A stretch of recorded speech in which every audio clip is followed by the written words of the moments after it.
Hello, everyone. A couple things. First of all, I've got. Hang on, let me show you. Oh, I got all this crap. It's study material for my upcoming interview. I was supposed to have an interview Thursday, this past Thursday, not today, but not tomorrow. Not tomorrow.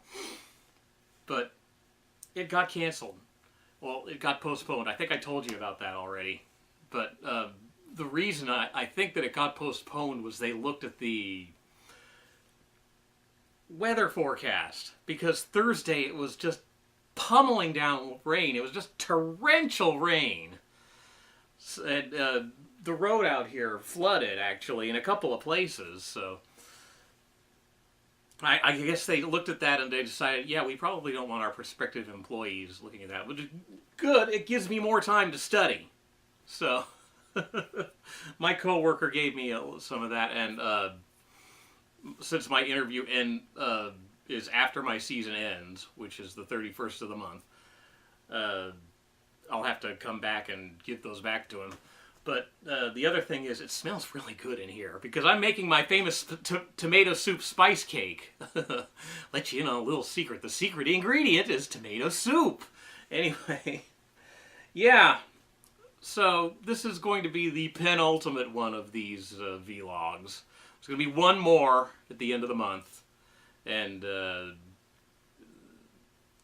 spoiler alert, Charlie and Oliver might make a guest appearance. We'll see if we can convince them to show up again.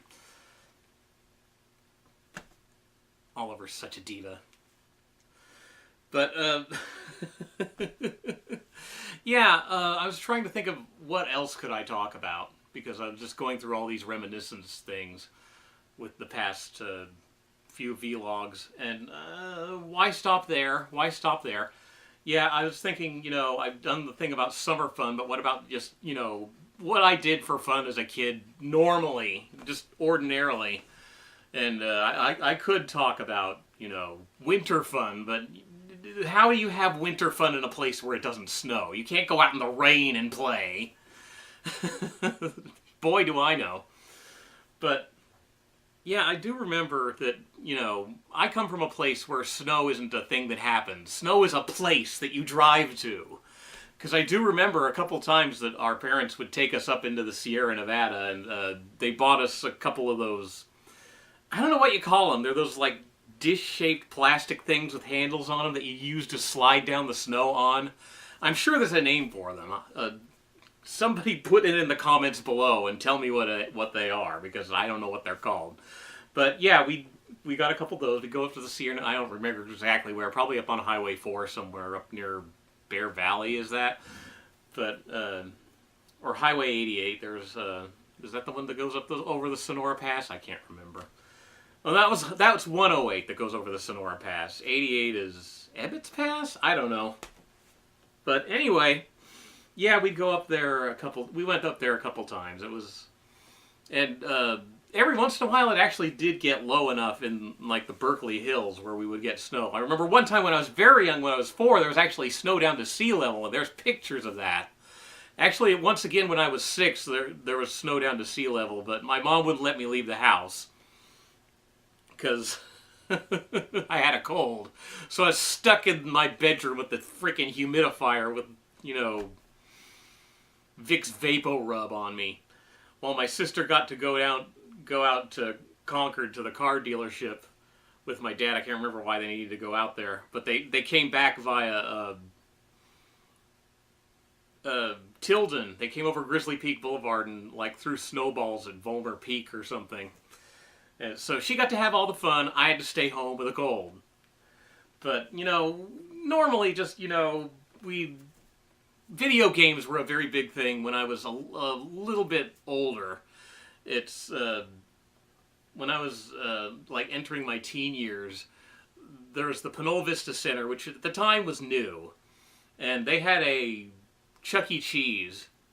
They actually have a Chuck E. Cheese now, but it's not the same Chuck E. Cheese, because that Chuck E. Cheese, like, just kind of died at the end of the whole, coin-op arcade era. And they reopened another one like further down, so that was kind of weird.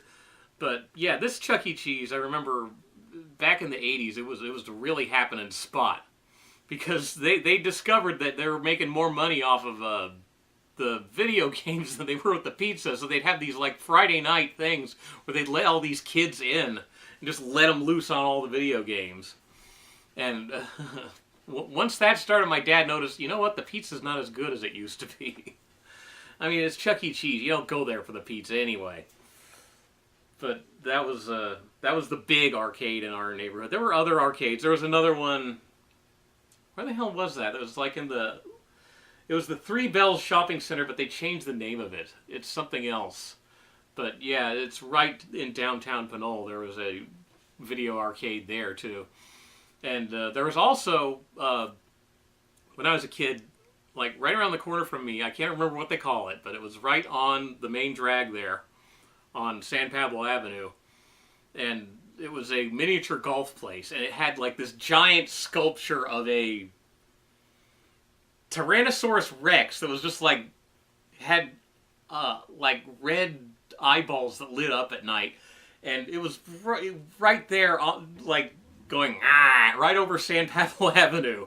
And they had like a little arcade thing, and that was kind of where I had my first job, because I would my friend and I don't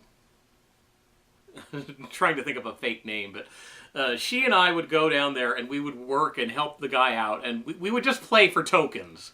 We would just, well, they weren't really tokens, they were just quarters that had been painted, but he called them tokens. But yeah, we would just play for quarters, and then we go and play Donkey Kong or something. But that was kind of where I got started working. And when I was really young, I mean, like, was really, really young, the thing that I remember was going to Lucky Lanes, which is in San Pablo, on San Pablo Avenue. It was across from the Nation's hamburger place. Right there, and of course it's the Casino San Pablo now, and right next to it was Rod's Hickory Pit, and we used to eat there a lot. I like that place when I was a kid. It's just like a little mini steakhouse or something. But yeah, Lucky Lanes. The thing I remember, it was we'd go there all the time because my parents were both league bowlers, as were my aunt and uncle, and they were all in the same bowling league, and they were all on the same team. And they take us there, and like this is where I spent a lot of my childhood, because I remember there was like this loft up above the sort of atrium as you walk in. And there was this loft up there, and there was a nursery up there. And when my sister and I were very young, like 3-4 years old, my parents would drop us off there, and then they'd go bowl, and like we were like stuck up in the loft doing jigsaw puzzles or some damn thing.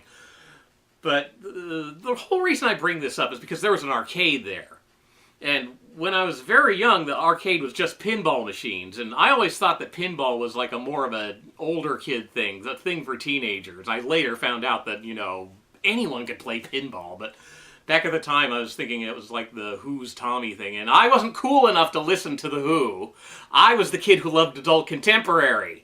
I was too busy listening to, you know, Firefall or Ambrosia or whatever.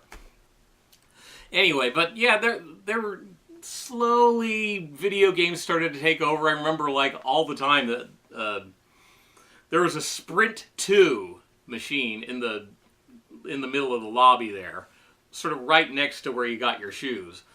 The Sprint 2, if you don't remember, it was a driving game. It was not like pole position where it's like first-person perspective. It's just like this.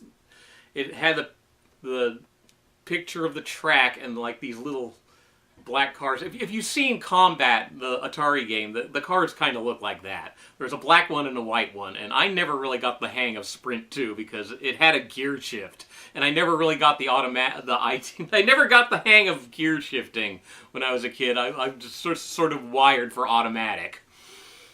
So that Sprint 2, I guess, was like the first real video game that I remember playing. But I remember when we go to our grandparents' house, they had the Atari Video Pinball console, And this predated the Atari 2600. This was, it was just this console, and it had a paddle and buttons on it. And there's like a pinball game. The Breakout was the one that we always played. I think there were a couple other. I think there was Pong on there, but we basically called it Breakout because that was all we ever played was Breakout on that thing. And what are we up to? We're up to about 11 minutes. So, well, the bowling alleys. The cool thing about the Lucky Lanes was they had this automatic scorer. And first of all, I was never really good at bowling, but I thought their automatic scorer was really cool. I mean, it was just one of those IBM print balls, and it would go chunk, chunk, chunk, chunk, and would print your score on there. And I just thought this was like the future. And it was like a pressure-sensitive thing on top of glass where you'd write your name and it would show up on the thing. It was just like a projector or something, but I kind of miss that. It's like none of the other bowling alleys that I went to were like that. There's the El Cerrito lanes, which was right across from the El Cerrito del Norte bar station. It was like right across the tracks and sort of across the street, across Hill Street, not across San Pablo Avenue. And I remember they had like a really cool sort of... All the bowling alleys were just like these really cool mid-century modern buildings. But the El Cerrito lanes was really cool because they had like the colored bars. It kind of looked like a test pattern. It was really cool. And there's just like these cool modern, like mid-century modern buildings all up and down San Pablo Avenue there in El Cerrito. There was like Hacienda. I'd already told you about Hacienda and Nibs when I was talking about restaurants. But yeah, the Hacienda technically being in Richmond, but it's close enough to El Cerrito where it feels like El Cerrito to me. And there's also the Albany Bowl, which is still there, and the Pinole lanes, that's still there. That didn't come in till later though. That came in right as Lucky Lanes was closing down. But anyway, that's I've talked about bowling and miniature golf and video games and crap for long enough, so I think we'll just leave it here. See you around.